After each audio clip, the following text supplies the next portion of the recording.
അപ്പം നമ്മൾ നേടിയെടുത്ത വിദ്യാഭ്യാസപരമായ പുരോഗതിയോ ജീവിത നിലവാരമോ, രണ്ട് വാക്കുകൾ നിങ്ങളൊന്ന് ശ്രദ്ധിക്കണം.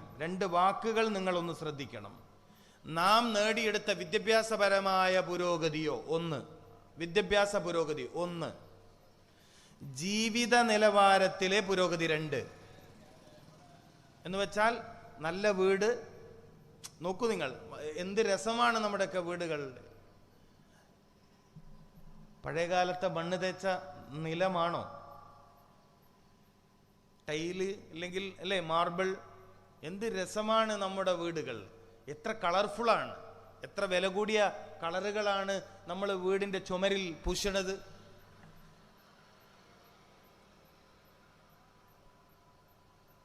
എന്നിട്ടും എൻ്റെ ചോദ്യം ഇതാണ്, എന്നിട്ടും നിങ്ങൾക്ക് നിങ്ങളുടെ ശരീരത്തിൻ്റെ ഏറ്റവും വലിയ അനുഗ്രഹം എന്ന് ഹബീബ് സയ്യിദുനാ മുഹമ്മദ് റസൂലുള്ളാഹി സല്ലല്ലാഹു അലൈഹി വസല്ലമ തങ്ങൾ പഠിപ്പിച്ച ആരോഗ്യത്തെ കാത്തു സൂക്ഷിക്കാൻ കഴിയുന്നില്ല എന്ന് ജലീൽ ദാരിമി പറഞ്ഞാൽ നിങ്ങളിൽ എത്ര പേർക്ക് ഇതിനെ നിഷേധിക്കാൻ പറ്റും? പ്രതിവർഷം 3 കോടിയിലധികം ആളുകൾക്ക് ശ്വാസകോശ സംബന്ധമായ രോഗം വരുന്നു. പ്രതിവർഷമാണിത്. 3 കോടിയിൽ പരം ആളുകൾക്ക് ശ്വാസകോശ രോഗം. ഇത് ചെറിയ കണക്കല്ലല്ലോ. 2 കോടിയിലധികം ആളുകളാണ് പ്രതിവർഷം ക്യാൻസർ രോഗത്തിന് അടിമകളാകുന്നത്.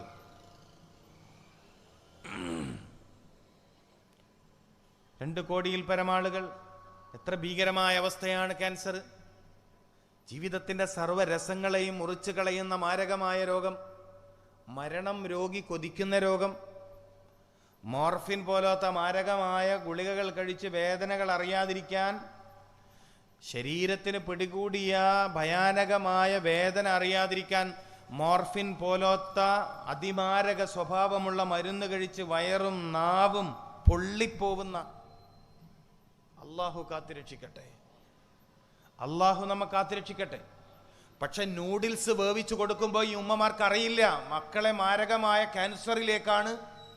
ഇല്ലേ, നൂഡിൽസ് ആഴ്ചയിൽ 2, 3, 4 തവണയ്ക്ക് രുചികരമായ നൂഡിൽസ്, മാഗി. ഈ ഉമ്മമാർക്കറിയില്ല കുഞ്ഞുങ്ങളെ ഉദര സംബന്ധമായ മാരകമായ ക്യാൻസറിലേക്കാണ് ഞാൻ എൻ്റെ അടുക്കളയിൽ നിന്ന് പാചകം ചെയ്യുന്നത് എന്ന് ഉമ്മമാർക്കറിയില്ല.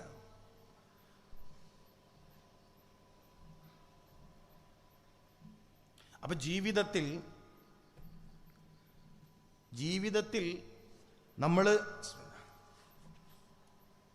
നമ്മുടെ ഈ പരിപാടിയുടെ വിജയത്തിന് വേണ്ടി ചെറിയൊരു ബക്കറ്റ് പിരിവ് നടത്തുന്നുണ്ട്. അപ്പം എല്ലാവരും മനസ്സറിഞ്ഞ് സഹായിക്കുക, എല്ലാവരും നന്നായി സഹായിക്കുക, നിങ്ങളാൽ കഴിയുന്ന രൂപത്തിൽ. പ്രത്യേകിച്ച് മനസ്സിലാക്കേണ്ടത്, നിങ്ങൾ ശരിക്കും ശ്രദ്ധിക്കുമെങ്കിൽ പലപ്പോഴും കാലങ്ങളായി ചികിത്സിക്കുന്ന രോഗങ്ങളിൽ നിന്ന് രക്ഷപ്പെടാനുള്ള വഴി കൂടി ഞാൻ ഇതിൻ്റെ അവസാനം പറയും. ഏറ്റവും അവസാനം അത് പറയും. നിങ്ങളെ പിടികൂടിയ രോഗം എത്ര മാരകമാണെങ്കിലും അതിൽ നിന്ന് രക്ഷപ്പെടാനുള്ള ഖുർആൻ മുന്നോട്ട് വെക്കുന്നൊരു എളുപ്പ വഴിയുണ്ട്. അത് ഞാൻ എൻ്റെ പ്രസംഗത്തിൻ്റെ ഏറ്റവും അവസാന ഭാഗത്തിൽ പറയും.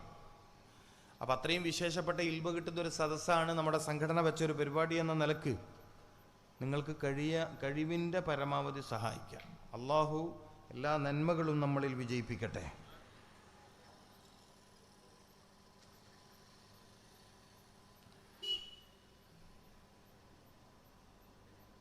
അപ്പം ഞാൻ പറഞ്ഞു വന്നത്, കുട്ടികളെ,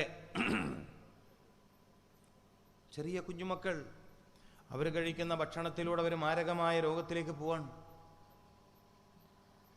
അപ്പോൾ മാരകമായ രോഗങ്ങൾ ഒരു ഭാഗത്ത്, ചികിത്സയോ അതിനേക്കാൾ രസകരം, ഭീകരം എന്നൊക്കെ പറയേണ്ടി വരും. ചികിത്സിക്കാന്നല്ലാതെ സൂക്കേട് മാറിയ അനുഭവമുള്ള ആരെങ്കിലും സദസ്സിലിരിക്കുന്നുണ്ടോ? നിങ്ങൾ പറയും. ചികിത്സിക്കുക, അതിങ്ങനെ തുടരുക എന്നല്ലാതെ രോഗം മാറിയ ഒരാളുണ്ടോ കൂട്ടത്തിൽ? എൻ്റെ പനി മാറിയൻ, പനി രോഗമാണോ? നിങ്ങൾ പറയും പ്രിയപ്പെട്ട സഹോദരന്മാർ, ഈ സദസ്സിൻ്റെ പ്രസക്തി എന്താണ് എന്നറിയാനാണ് ഞാൻ ചോദിക്കുന്നത്. 10 കൊല്ലമായി മരുന്ന് കുടിക്കുന്ന ആളുകൾ ഈ സദസ്സിലില്ലേ? ഡോക്ടറുടെ സാമ്പത്തിക പ്രശ്നം പരിഹരിച്ചു എന്നല്ലാതെ ഈ രോഗം പിടിച്ച മനുഷ്യന്റെ ശാരീരിക പ്രശ്നം പരിഹരിച്ചോ എന്നാ എൻ്റെ ചോദ്യം. ഉണ്ടോ? 20 കൊല്ലമായി മരുന്ന് കുടിക്കുന്ന ആൾ ഉണ്ടാവൂലേ കൂട്ടത്തിൽ? ഞാൻ വേറൊരു കാര്യം കൂടി ചോദിക്കാം. കുടിക്കാൻ തുടങ്ങുമ്പോൾ 1 ഗുളികയോ 2 ഗുളികയോ അല്ല, ഇപ്പം എത്രയായി? 4 5 പുരോഗതി ഉണ്ടല്ലേ, മാറ്റമുണ്ട്.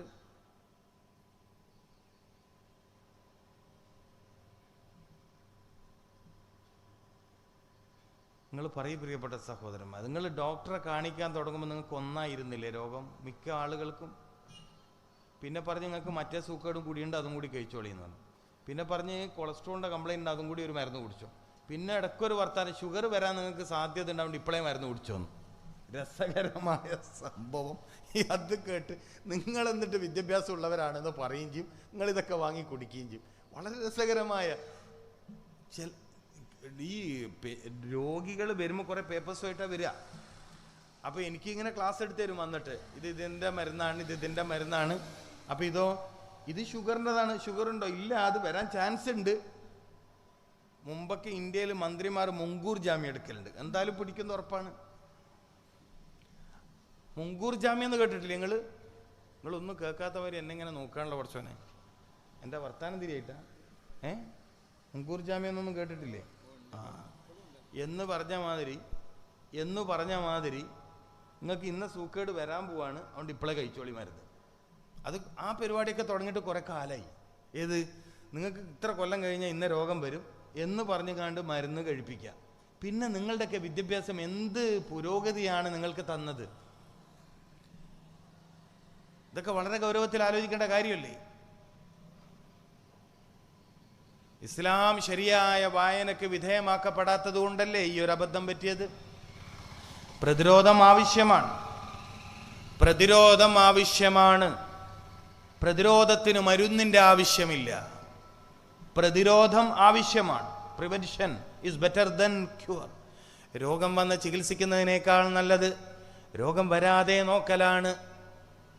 അതുകൊണ്ടാണ് സയ്യിദുനാ മുഹമ്മദുർ റസൂൽ സല്ലല്ലാഹു അലൈഹി വസല്ലമ തങ്ങൾ അല്ലാഹുമ്മ ഹ്ദിനാ ഫീമൻ ഹദൈത് വആഫിനാ ഫീമൻ ആഫൈത്. പ്രതിരോധം വആഫിനാ ഫീമൻ ആഫൈത്, അതാണ് പ്രതിരോധം. ഇന്നാ നസ്അലുക്കൽ അഫ്വ വൽ ആഫിയ പ്രതിരോധമാണ്. ഇസ്ലാം മനുഷ്യ ജീവിതത്തിനുമേൽ വ്യതിരിക്തമായ, വളരെ വ്യതിരിക്തമായ, മനോഹരമായ രാജപാത വെട്ടിത്തെളിച്ച മതമാണ്. അപ്പൊ രോഗം വരാൻ സാധ്യതയുണ്ട്, ശരീരത്തിൽ രോഗം വരാൻ സാധ്യതയുണ്ട്, ആഫിയത്ത് കുറയാൻ സാധ്യതയുണ്ട്. അത് കുറയാതിരിക്കാൻ പ്രാർത്ഥന വേണം. ഇസ്ലാമിൻ്റെ അധ്യാപനം അങ്ങനെയാണ്. പക്ഷേ പഠിച്ച് വിവരമില്ല ചില ആളുകൾ പറഞ്ഞു സൂക്കേട് വരാതിരിക്കാനും മരുന്ന്, വന്നാലും മരുന്ന്, വരാൻ പോകുന്നു എന്ന പേടിയിലും മരുന്ന്. എന്നിട്ടോ മരുന്ന് കുടിച്ചതിൻ്റെ പേരിൽ പുതിയ രോഗം വന്ന് എന്നിട്ട് വീണ്ടും മരുന്ന്. സാധാരണക്കാരായ ആളുകൾ ഇത്തരം കാര്യങ്ങളൊന്നും ചർച്ച ചെയ്യാറില്ല, അറിയില്ല. ചില ആളുകൾക്ക് മരുന്നിൻ്റെ എണ്ണം കുറഞ്ഞ ബേജാറാണ്. അങ്ങനെയൊക്കെ ഉണ്ട്. മരുന്നിൻ്റെ എണ്ണം കുറഞ്ഞ ബേജാറുള്ളവരുണ്ട് ഈ കൂട്ടത്തിൽ. ഡോക്ടറെ അടുത്ത് പോയിട്ട് മൂപ്പര് സൂക്കേടില്ല എന്ന് പറഞ്ഞാൽ ചില സ്ത്രീകൾക്കൊന്നും തൃപ്തിയാവില്ല. അയാൾക്കെന്തോ തിരിവാട് കുറവാന്നാ പറയാ. ഞങ്ങളുടെ നാട്ടിലെ ഭാഷയാണത്. തിരിവാട് കുറവ് എന്ന് പറഞ്ഞാൽ മൂപ്പർക്ക് എന്തോ തിരിഞ്ഞിട്ടില്ല, അതുകൊണ്ട് കുറച്ച് വലിയ ഡോക്ടറെ കാണിക്കാം. ഇത് പഴയ സീനിയർ MBBS ആയിരിക്കും. പഴയ സീനിയർ MBBS എന്നൊക്കെ പറഞ്ഞ മഹാസംഭവമാണ്. മഹാസംഭവങ്ങളാണ്, വലിയ കഴിവുള്ളവർ. ഇപ്പോൾ Kozhikode CK Ramendran sir, CKR എന്ന പേരിൽ അറിയപ്പെടുന്ന വലിയൊരു ഡോക്ടർ ഉണ്ടായിരുന്നു, CK രാമേന്ദ്രൻ. സയ്യിദ് അബ്ദുറഹ്മാൻ ബാഫക്കി തങ്ങളൊക്കെ വളരെ ആദരിക്കുന്ന ബഹുമാനം. ഞാൻ CK രാമേന്ദ്രൻ സാറെ കാണാൻ വേണ്ടി പോയി. അദ്ദേഹത്തെ അറിയാനും പഠിക്കാനും, വൈദ്യശാസ്ത്രം പഠിക്കുന്നതിൻ്റെ ഭാഗമായിട്ട് ഒരുപാട് ഡോക്ടേഴ്സിനെ കാണാൻ ഞാൻ പോയിട്ടുണ്ട്. അവരൊക്കെ എങ്ങനെയാണ് മികച്ച ആളുകളായത്. പ്രവാചക വൈദ്യത്തിൻ്റെ പ്രസക്തി എന്ന പേരിൽ ഇമ്പോർട്ടൻസ് ഓഫ് പ്രൊഫറ്റോപ്പതി എന്നൊരു ഒരു ലഘു പുസ്തകമുണ്ട് അദ്ദേഹത്തിൻ്റെ. ഡോക്ടർ CK രാമചന്ദ്രൻ എഴുതിയൊരു ലഘു കുറിപ്പുണ്ട്, ഇമ്പോർട്ടൻസ് ഓഫ് പ്രൊഫറ്റോപ്പതി. ആരോഗ്യ വിഷയത്തിൽ പ്രവാചക വൈദ്യ അധ്യാപനങ്ങളുടെ പ്രസക്തി എന്നാണ് അദ്ദേഹം എഴുതി വെച്ച കുറിപ്പിൻ്റെ പേര്. ഞാൻ ആദരവോടെ എൻ്റെ കൺസൾട്ടിംഗ് റൂമിൻ്റെ മേശപ്പുറത്ത് അത് വെക്കാറുണ്ട്. ഇങ്ങനെ വളരെ കഴിവുള്ള പഴയ കാലത്തെ ഡോക്ടേഴ്സും ഉണ്ട്, മനസ്സിലാക്കണം. അവരൊക്കെ ആവശ്യമുണ്ടെങ്കിൽ മാത്രമേ മരുന്നെഴുതൂ. ഇപ്പം എൻ്റെ കണ്ണൂര് രൈരു ഗോപാൽ എന്ന് പറയുന്നൊരു ഡോക്ടർ ഉണ്ടായിരുന്നു. ആകെക്കൂടി ആശുപത്രി പോയി വരുമ്പോഴത്തേക്ക് 30-40 രൂപയാണ് രോഗിക്ക് ചെലവ്, മനസ്സിലാക്കണം. 10 രൂപ ഫീസും ഒരു 10-20 രൂപയുടെ മരുന്നും.